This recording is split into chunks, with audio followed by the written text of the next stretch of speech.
bahwa cintanya Nabi Muhammad itu terkait dengan kita, terkait dengan umatnya, adalah terkait dengan akhirat, bukan terkait dengan dunia.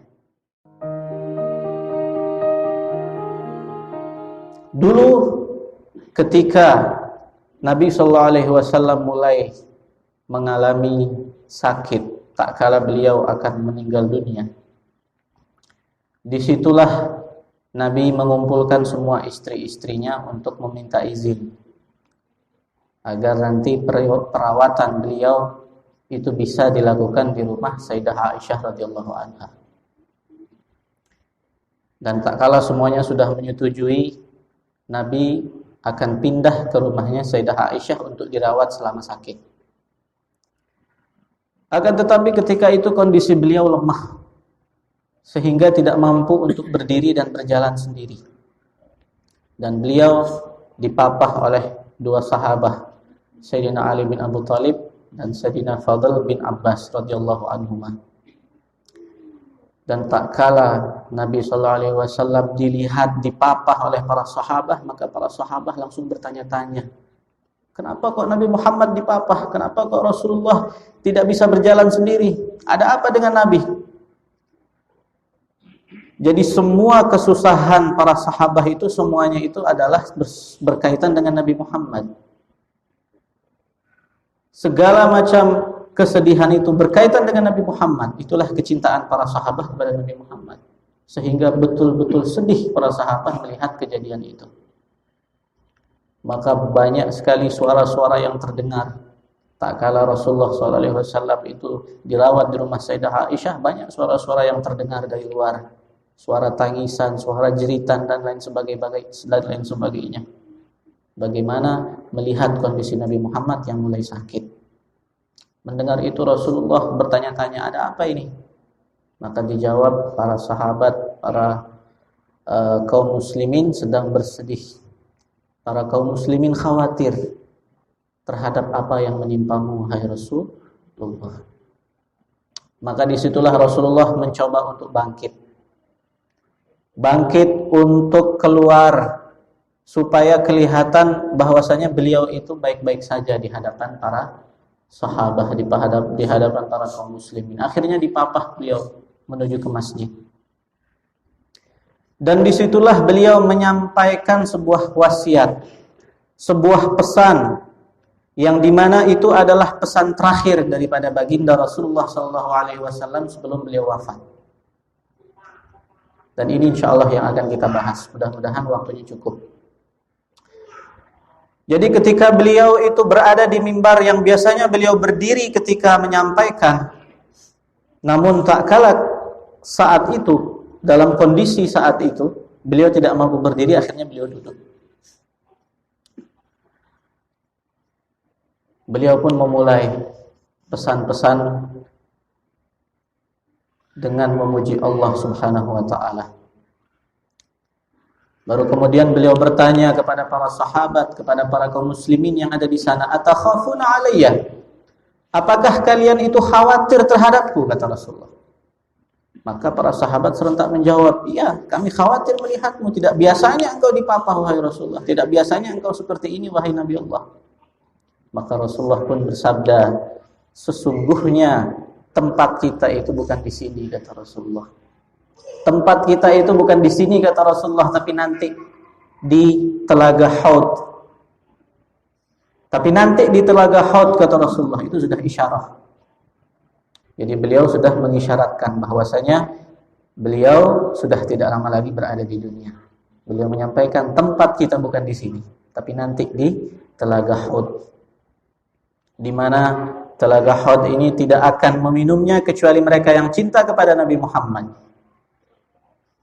Nanti di akhirat, huru-hara di padang mahsyar, di mana orang kebingungan semuanya, di mana orang kepanasan semuanya, di mana orang kehausan semuanya, disitulah umatnya Nabi Muhammad akan diberikan minum oleh Rasulullah SAW di Telaga Haud. Mudah-mudahan kita termasuk yang mendapatkan keistimewaan itu. Mudah-mudahan kita ini termasuk yang mendapatkan kenikmatan mendapatkan minum daripada telaganya Nabi SAW kelak di akhirat. Itu yang disampaikan oleh Nabi.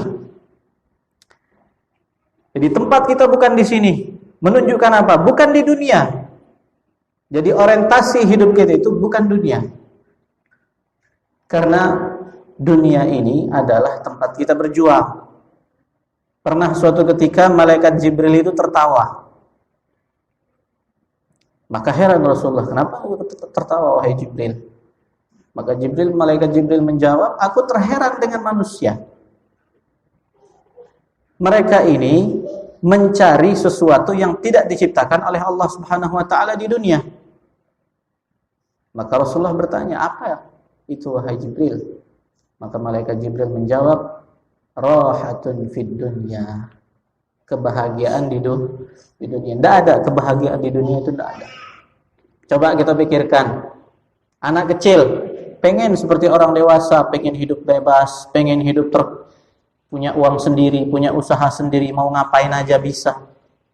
Orang dewasa, seorang remaja, pengen dia punya istri, pengen berkeluarga. Orang yang sudah punya keluarga pengen punya anak. Orang yang sudah punya anak nanti pengen jadi anak kecil lagi. Artinya apa? Tidak ada ujungnya dunia ini. Kalau kita mau cari ketenangan, kita mau cari kebahagiaan terkait dengan dunia, itu tidak ada. Kenapa? Sudah dikatakan bahwasanya tidak ada diciptakan di dunia ini berupa kebahagiaan, ketenangan terkait dengan dunia. Bahkan dikatakan dalam sebuah hadis, ad-dunya mal'unah, mal'unun ma fiha. Dunia itu semuanya dilaknat. Semuanya dilaknat. Illa dzikrullah wa mawalah wa alimah muta'alimah. Kecuali mengingat Allah, berzikir kepada Allah, dan orang yang alim dan orang yang menuntut ilmu. Artinya apa? Kalau kita mau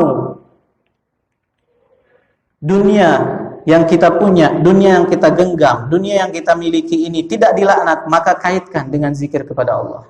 Kaitkan dengan ilmu. Kita punya rumah. Misalnya, rumah itu dunia itu dilaknat. Laknat itu apa sih? Laknat itu kebalikannya rahmat. Jadi keburukan, kesialan, keapesan itu laknat. Jadi dunia semuanya laknat. Kecuali yang terkait dengan apa? Dengan zikir kepada Allah Subhanahu wa taala. Buat rumah itu jadi ladang zikir, bacakan Quran, bacakan sholawat, bacakan istighfar. Atau buat di situ pengajian, kaitkan dengan ilmu. Jadi itulah dunia. Maka oleh sebab itu, apa yang terjadi sekarang ini adalah hal-hal yang merupakan imbas dari kita itu kurang memperhatikan hal-hal yang semacam ini.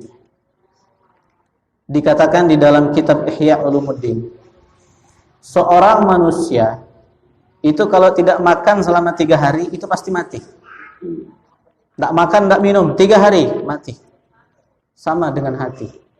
Kita punya jiwa, kita punya hati ini butuh asupan, butuh makanan, butuh minuman. Sebagaimana raga kita itu makan, raga kita itu minum, jiwa kita, hati kita itu juga sama butuh kepada makanan. Apa makanannya? Ini. Makanannya seperti yang kita lakukan sekarang ini. Hadir majlis, berzikir, bersolawat. Kalau 3 hari saja kita itu enggak memberikan nutrisi kepada hati kita, enggak memberikan makanan kepada jiwa kita, maka mati. Bagaimana hati yang mati? Sudah enggak ingat apa-apa.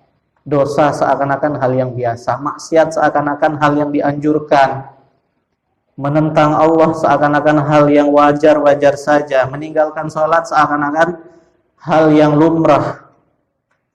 Nah, itulah sebabnya. Maka oleh sebab itu mari dari sekarang, jangan sampai kita salah 2 kali.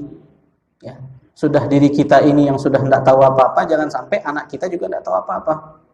Maka mari yang punya anak, dididik anaknya, kasih pendidikan agama, ajarkan bagaimana caranya sholat, ajarkan bagaimana berakhlak yang baik, ajarkan bagaimana caranya mencintai Nabi.